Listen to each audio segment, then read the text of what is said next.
नमस्कार, आप सभी का एक बार पुनः स्वागत है जम्मू लिंक्स न्यूज़ में और मैं हूं विशाल शर्मा। कश्मीर घाटी में करीब 2 दिन के अंदर 3 टारगेट किलिंग की कोशिशें की गई और इसमें जो आखिरी टारगेट किलिंग की कोशिश बारामूला में की गई, वैलू इलाके में, जिसमें पुलिस के एक हेड कांस्टेबल गुलाम मोहम्मद डार पर आतंकी हमला हुआ था और पॉइंट ब्लैंक रेंज से उन पर फायरिंग की गई थी और जो कि गंभीर अवस्था में उपचाराधीन थे, जिन्हें हॉस्पिटलाइज किया गया था।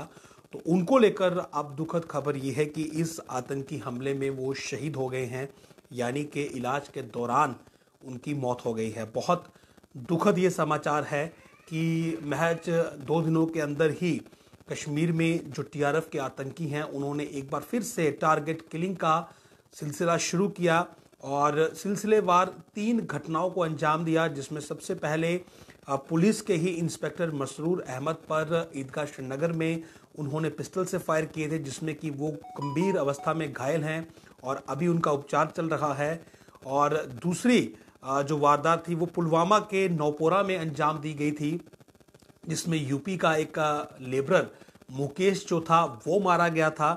और ये तीसरी घटना आज बारामूला के वैलू इलाके में इन आतंकियों ने अंजाम दी और तीनों घटनाओं का एक ही पैटर्न था, पॉइंट ब्लैंक रेंज से छोटे हथियार के साथ टारगेट जो है वो करना, यानी कि हमला करना।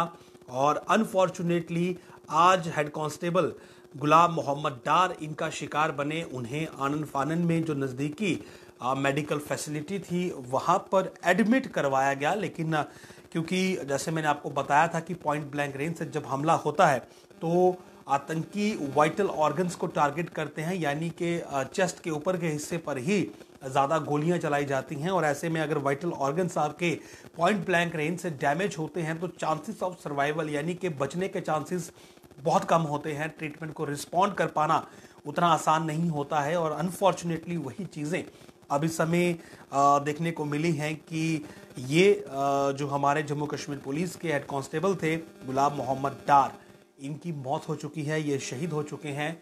बहुत ही दुखद ये अपडेट है। हालांकि हमने उस समय यही दुआ की थी कि ये सलामत रहें और मेडिकल ट्रीटमेंट जो इन्हें दिया जा रहा है उसे रिस्पॉन्ड करें, लेकिन क्योंकि जो फायर इन पर किए गए वो बहुत क्लोज रेंज फायर थे, पॉइंट ब्लैंक रेंज से इन पर फायर किए गए थे और जाहिर सी बात है कि अगर वाइटल ऑर्गन्स इनके डैमेज हुए होंगे तो फिर बहुत मुश्किल था इनका ट्रीटमेंट को रिस्पॉन्ड करना।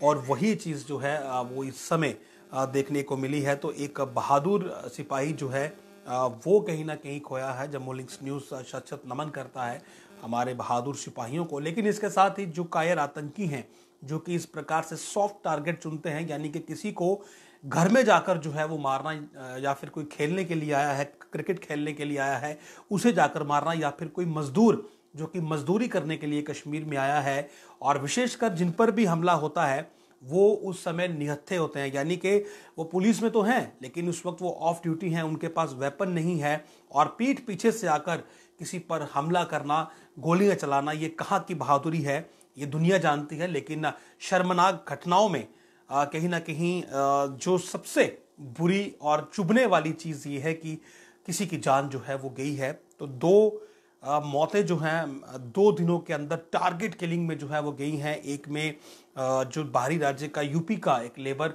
मुकेश मारा गया है, दूसरा जम्मू कश्मीर पुलिस का हेड कांस्टेबल जो है वो अब शहीद हुआ है गुलाम मोहम्मद डार, और तीसरा जो शख्स है जम्मू कश्मीर पुलिस का ही इंस्पेक्टर, वो अभी गंभीर अवस्था में उपचाराधीन है। तो कहीं ना कहीं टारगेट किलिंग का सिलसिला जो है वो कश्मीर में टीआरएफ के आतंकी दोबारा शुरू करना चाहते हैं। ऐसा लगता है कि शायद कोई एक ग्रुप है जो दोबारा से फन उठाने की फिराक में है। लेकिन हमारी जो इंटेल इनपुट है, हमारे जो सोर्सेस हैं, हमारी जो जम्मू कश्मीर पुलिस है, वो इस समय इस ग्रुप को आइडेंटिफाई करने की कोशिश में है। तमाम ह्यूमन इंटेलिजेंस और आर्टिफिशियल इंटेलिजेंस का उपयोग किया जा रहा है। तमाम सीसीटीवी कैमरास जो हैं वो खंगाले जा रहे हैं ताकि इन आतंकियों के बारे में जानकारी मिले। हालांकि कुछ हमलों में जो पिछला हमला हुआ जिसमें पुलिसकर्मी पर हमला हुआ था, उसमें शायद एक आतंकी को आइडेंटिफाई किया गया है और उसके अलावा भी 2 और आतंकी आइडेंटिफाई हुए हैं। लेकिन इस समय का जो अपडेट है, जो कि दुखद अपडेट है, वो यही है कि जो घायल पुलिसकर्मी थे, जो बारामूला में आतंकी हमले में घायल हुए थे, वो इलाज के दौरान शहीद हो गए हैं और अनफॉर्चुनेट है, लेकिन फिलहाल जो आतंकी हैं उनकी धरपकड़ के लिए, उनके सफाई के लिए अभियान जारी है। और जम्मू लिंक्स न्यूज़ जो है वो इस शहीद सिपाही को शत शत नमन करता है। नमस्कार।